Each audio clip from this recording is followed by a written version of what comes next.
If Bill Nye taught us anything, it's that the mitochondria are the powerhouse of the cell, and if this video teaches you anything, it's that the Mitolights from Lightbank could just be the powerhouse of your new lighting kit. Whenever I try new lights out, I always attempt to set them up without looking at the instructions because it's a good test to see just how intuitive the design is. With the L22C, there was zero confusion, and the L14C was even simpler due to the way the mount is designed. One of my favorite parts of these lights are the built-in pumps. I've seen bigger, bulkier pumps in other inflatable lights, but these are the lowest profile ones I've ever seen. They also have a USB-C port to recharge their internal batteries, which I was really happy to see instead of something like micro USB. Some of the bigger pumps do have both inflate and deflate modes, so I guess it's a personal preference, but I really do like how small these are. They're nothing more than a little puck. The L14C takes about 50 seconds to fully inflate, and the L22C takes about 20 seconds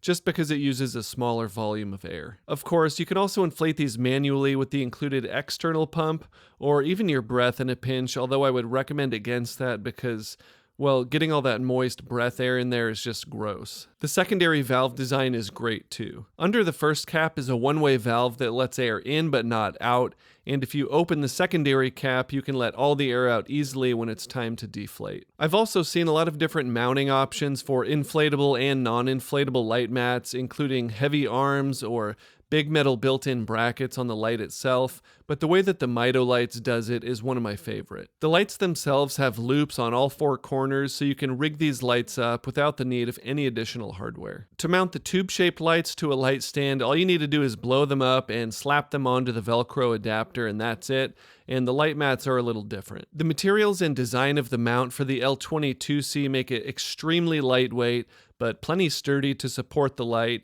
and it just straps onto the back using a few buckles. Overall, weight saving seems to be a huge focus for these lights. It's kind of funny because I've tested inflatable light mats that ended up being bigger and bulkier than non-inflatable lights once all the hardware and mounting stuff was added, which kind of defeats the whole purpose of inflatable lights in the first place. If they're not lighter, faster to set up, or more portable, then what's the point? Lightbank did a really good job with the weight on the controller as well, and both the L22C and L14C use the exact same controller interchangeably. The main body is made of what I assume is aluminum, and the top portion is made of carbon fiber, or at least some nice feeling plastic that looks like carbon fiber. The three main control knobs are made of metal, and they're all very satisfyingly clicky. Although the screen isn't the biggest I've ever seen, it is a good size to use this light up close. You can attach a V-mount battery directly to the controller for portable power, and the power input port is a twist lock while the power output port is a push lock. If you're mounting the light right by the controller, the integrated power cable is plenty long,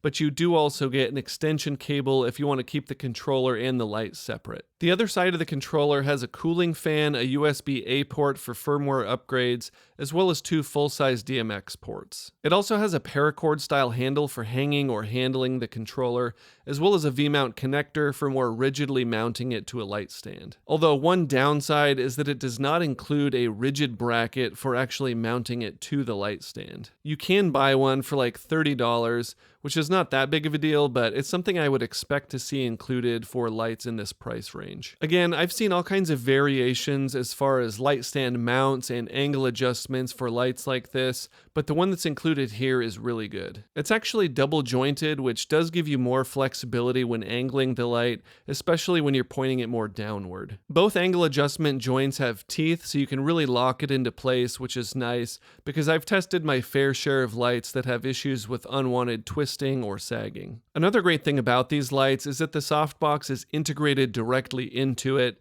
so it just makes setup faster versus other light mats where you have to add a whole frame and diffusion filter after the fact. The actual LED panel and the balloon part are separate pieces, so if your big fear with inflatable lights is popping or ruining the inflatable part, fear not, because you can replace that separately without having to get an entirely new light. Or if it's just a minor leak, those repair kits for inflatables work really good. I'll also say the materials surrounding the balloon portions of these lights are really high quality, so it would be very difficult to accidentally pierce or puncture the balloon. These lights also include a quick open style grid where the grid and the frame is all one piece, so it just pops open really quickly and slaps on with Velcro. Again, really quick and really lightweight, and it packs up faster than any grid that I've ever used, regardless of the style of light. You can adjust the color temperature on the L14C and the L22C from 2700 to 10,000 Kelvin in increments of 100 Kelvin,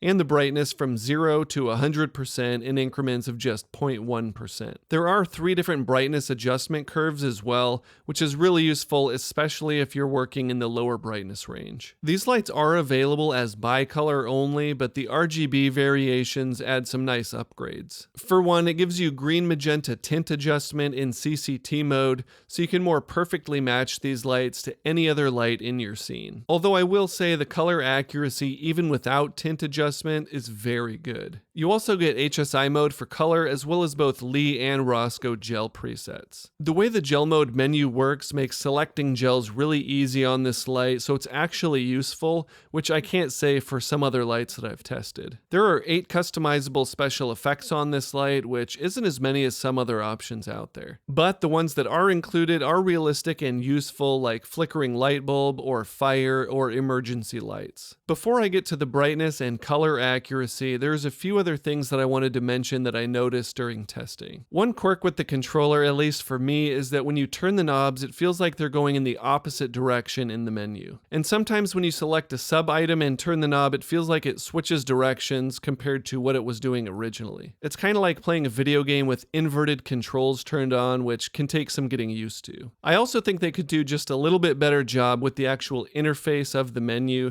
just by using some bigger, bolder, and better fonts. Overall, very minor things that could easily be gotten used to or potentially fixed in a future firmware upgrade. Another big thing to consider is that as of now, this light does not have a working mobile app. As far as I can tell, it will support wireless DMX control, but I really don't know any other details, so if wireless control is something you need right away, you'll have to wait until the mobile app is released. Now on to the all-important metrics. I tested both the L22C and the L14C from 1 meter with no additional modifiers using my Sekonic C800 and got the following results. With the L22C set to 3200 Kelvin, I got an actual CCT of 3123 Kelvin, a brightness of 1040 lux, and a color correction number with the tint adjusted of 0. I also got a CRI of 95.7 and an SSI versus the tungsten standard of 85. With the L22C set to 5500 Kelvin, I got an actual CCT of 5371,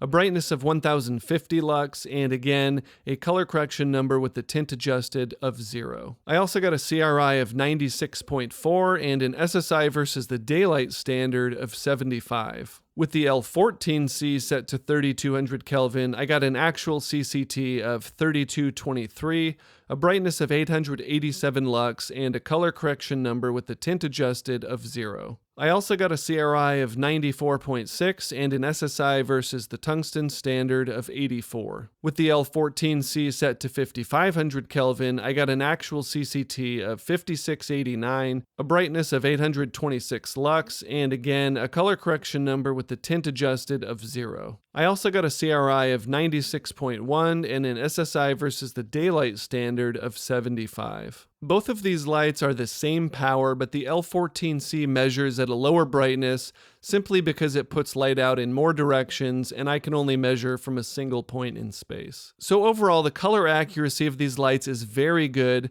and the addition of tint adjustment just makes them more flexible. The biggest downside here is that the L22C in particular is not as bright as other 2x2 foot light mats out there. Part of it though is that since the softbox is built into this light, that's how I tested it. In addition, I also have the RGB version, and if you were to buy the bicolor only only version, you would get about a full stop of extra brightness. I'm also kind of guessing that one of the reasons it's only 100 watts has to do with heat, since the LEDs are right up against the inflatable balloon. As an example, the 200 watt Amaran F22C with diffusion measures 3000 lux. The Lightbank Mito L22C measures 1000 lux. The actual difference in brightness between 1000 and 3000 lux is about 1 1/3 stops in camera terms, which is less than most people typically assume. I record my talking head stuff at 1/50th of a second, f2.8, and ISO 400, and my light only reads about 350 lux from 1 meter. So long story short, these lights still definitely are bright enough to be used as a key light in a controlled environment. I'm not trying to make excuses. If you need more brightness, you need more brightness.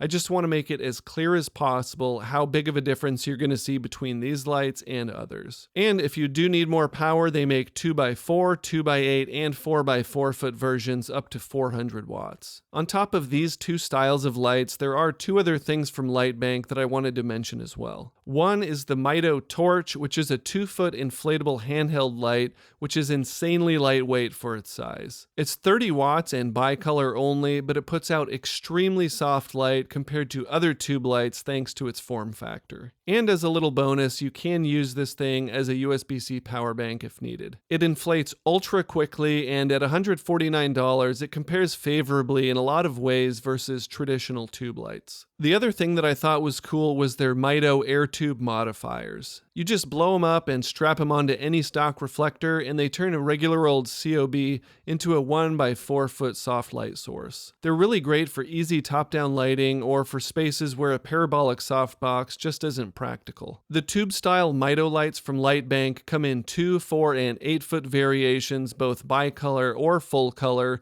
ranging from $300 to $1,600. The inflatable light mats come in 2x2, 2x4, 2x8, and 4x4 variations ranging from $500 to $2,300. Overall, the Mito lights from Lightbank really stand out in terms of weight, portability, and setup time, so I think they're one of the most practical inflatable options out there. But what do you think? Leave a comment and let me know if there's something about these lights that you would change. Links are in the description, and if you buy anything at all after clicking my links, that's the best way to support my channel at no extra cost to you. That's it for now. Thanks for watching, and I'll see you next time.